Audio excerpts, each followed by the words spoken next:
Olá, meu povo, quero compartilhar com vocês uma palavra sobre contemplar Jesus. Na verdade, quando nós olhamos para as Escrituras, nós vemos Jesus de Gênesis a Apocalipse. E nós olhamos para tudo aquilo que Deus tem nos clareado, demonstrado através da caminhada na fé. Isso faz com que a gente possa admirá-lo e contemplá-lo de forma mais profunda ainda.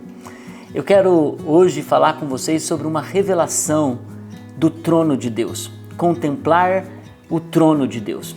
E é nesse lugar onde muitas revelações, muita clareza espiritual vem para as nossas vidas.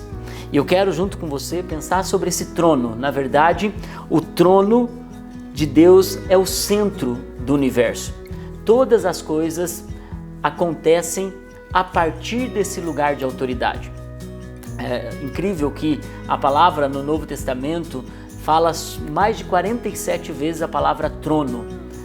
Dessas 47, 35 vezes estão no livro de Apocalipse. E no capítulo 4, que nós vamos ler hoje, aparece a palavra trono 17 vezes. Quando se diz ali ao redor do trono, diante do trono, a partir do trono, através do trono, nós encontramos ali algo acontecendo que é uma revelação espiritual que eu entendo que pode nos dar clareza para esse tempo de oração, esse tempo onde nós vamos mais fundos na presença de Jesus. E quando você olha Apocalipse capítulo 4, você vê que há alguém no trono, há alguém preenchendo esse trono.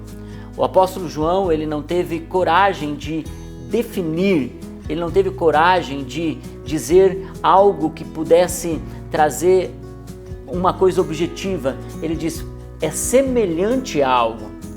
O que é incrível é que você, ao olhar para o trono, você vê que o trono está com alguém lá, preenchido por uma glória. Você olha para a manjedoura está vazia.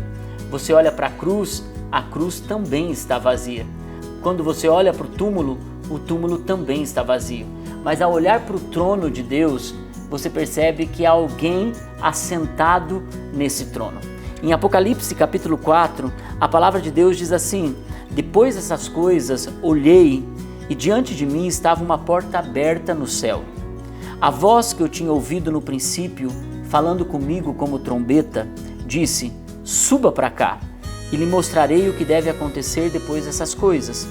Imediatamente me vi tomado pelo Espírito, e diante de mim estava um trono no céu, e nele estava assentado alguém. Aquele que estava assentado era de aspecto semelhante a jaspe sardônio, um arco-íris parecendo uma esmeralda circundava o trono. A primeira coisa que nós vemos, o apóstolo João, ele é tomado pelo Espírito. Ele está em adoração, ele está num período de entrega espiritual, um período de oração devocional dele. De repente ele é tomado no Espírito.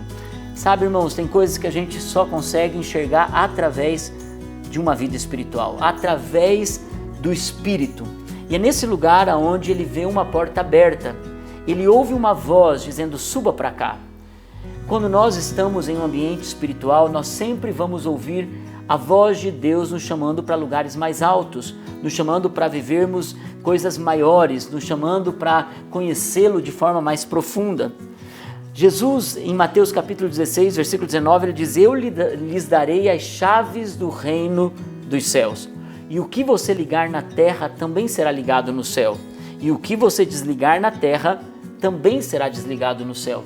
O que é interessante é que quando você compara a visão que João teve de uma porta aberta, Jesus, quando ele disse, a oração de vocês tem um poder, vocês ligam e desligam coisas no céu. E há uma voz nos chamando para subir, há uma voz nos chamando para encontrar riquezas eternas, para contemplar aquele que está no trono. E é nesse lugar onde há governo, onde há autoridade, porque trono fala sobre isso, aonde há todo o poderio e o senhorio de Jesus, é nesse lugar onde nós somos chamados para ligar e para desligar, para trazer o sim e para trazer o não para questões terrenas. E quando nós decidimos ouvir a voz de Deus, nós vamos sair de um ambiente natural e nós vamos para um ambiente sobrenatural, um ambiente espiritual, pelo Espírito. E é aí que nós começamos a encontrar ambientes dos quais a carne não nos arrasta, dos quais o nosso ambiente que a gente vê não nos arrasta. Pelo contrário, nós subimos e nós vemos de um lugar mais alto. E quem o Senhor chama aqueles que estão no Espírito, porque só quem está no Espírito consegue ver o trono de Deus. Ainda que a gente tenha uma dificuldade, um desafio de entrar no lugar de oração, nós vamos entender que quando nós entramos nesse lugar, uma revelação de Deus acontece. E quando essa revelação de Deus ela chega para nós, nós conseguimos adentrar em lugares eternos. É por isso que Efésios capítulo 1 diz que nós estamos assentados nos lugares celestiais, governando com Cristo. E quando João ele olha para o trono, ele não consegue definir Deus. Ele toma uma decisão de escrever, dizendo, olha, o que eu vi foi algo semelhante. Sabe o que acontece muitas vezes quando nós temos uma experiência espiritual no lugar da revelação, no lugar de encontros com Deus? Às vezes você está numa vigília, às vezes você está em períodos prolongados de oração e às vezes você está em lugares onde você foi fundo na presença de Deus e você tem uma experiência, até mesmo no momento da adoração, no culto ou quando você está depois de uma palavra sendo ministrado pelo Senhor, você sai daquele ambiente e você tenta expressar aquilo que você recebeu naquele ambiente. E você diz, gente, foi algo como? Deus me tocou de uma forma, eu não sei, eu chorei, eu me debrucei, eu me ajoelhei, eu me entreguei, e você não sabe definir o que realmente aquilo era. Você não consegue contar com palavras, porque foi uma experiência pessoal. O apóstolo João estava dizendo isso, ele está dizendo, tem algo semelhante no trono, e ele então tenta descrever com figuras. E é isso que eu quero compartilhar com vocês nesse dia. Sabe, quando nós entramos em um lugar de revelação, nós muitas vezes não conseguimos dar forma em palavras aquilo que Deus está falando conosco. Ele diz, olha, eu vejo ali algumas questões como jaspe e sardônio. Isso representa a glória de Deus. A gente vê algumas pedras, algumas cores ali ao redor do trono. Isso representa a glória de Deus. Isso fala muito sobre quando você entra para lugares no Senhor, Ele revela a glória dEle, a glória que te restaura, a glória que te abençoa, a glória que te honra. E é nesse lugar onde você percebe que a bondade dEle é inesgotável. Quando você adentra nesse lugar da presença de Deus, a glória dEle te alcança de uma forma tão poderosa que você diz, Deus, tão pecador, Deus, tão homem falho que sou, e de repente o Senhor me toca dessa forma, a glória de Deus nos toca. E quando nós somos tocados pela glória de Deus, nós nunca mais somos os mesmos. Às vezes a nossa vida cristã vive num ambiente tão plano, tão raso e tão da mesma forma, e Deus está nos chamando, vem experimentar a glória, venha conhecer a minha presença. E depois o que João vê, ele vê uma outra figura, ele vê o arco-íris. O arco-íris que está ao redor do trono, ele representa a aliança de Deus para com a humanidade. Você percebe que lá em Gênesis capítulo 9, versículo 13, Deus diz, o meu arco que coloquei nas nuvens será um sinal da minha aliança com a terra. Então todas as vezes que a gente vê o arco-íris aqui na terra, nós percebemos, é um sinal da aliança de Deus. Mas olha o que Deus decidiu fazer. Deus decidiu colocar o arco-íris no trono eterno dele. Sabe para quê?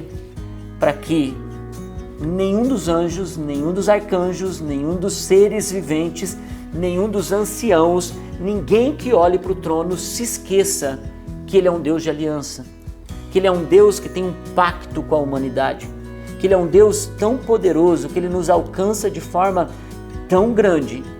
E a aliança do arco-íris fala sobre salvação. Quando o arco-íris é colocado, Deus está dizendo, jamais deixarei de novo a terra passar por isso, eu me comprometo com vocês. Há uma aliança minha de salvação com vocês.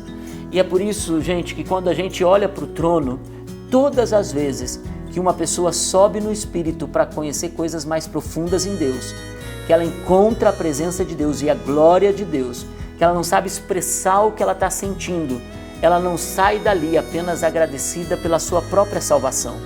Porque o que uma visão e uma revelação do trono faz, ela imprime a revelação de Deus de salvação no nosso coração. Ela imprime a salvação em nós e nós devemos dizer: eu fui salvo. Jesus me resgatou de um lugar de perdição e Ele me tocou. Então isso está no trono de Deus.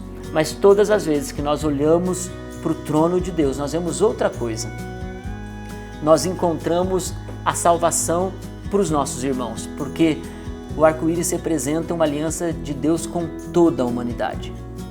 E quando você entra nesse lugar de revelação, teu coração se compadece.